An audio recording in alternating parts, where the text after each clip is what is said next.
Dave Coble here at MarineMax Lake of the Ozarks. I'm aboard a 2005 240 Sundeck that we just took in on trade. This is a one-owner boat. It's got about 400 hours. Got the 350 mag, which is the better engine for these. It's a real go-getter. Very good condition. The seats themselves, I mean, I don't see any rips, tears, stains, anything like that. They're in great shape. This was well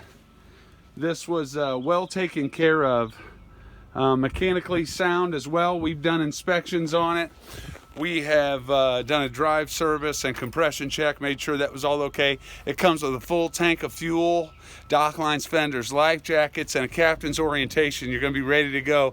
This is a 240 Sundeck, as I said, in 05, but it's actually 26.5 foot long, so it gives a great ride on the water out here in these rough waters of Lake of the Ozarks. Give us a shout, 573-365-5382.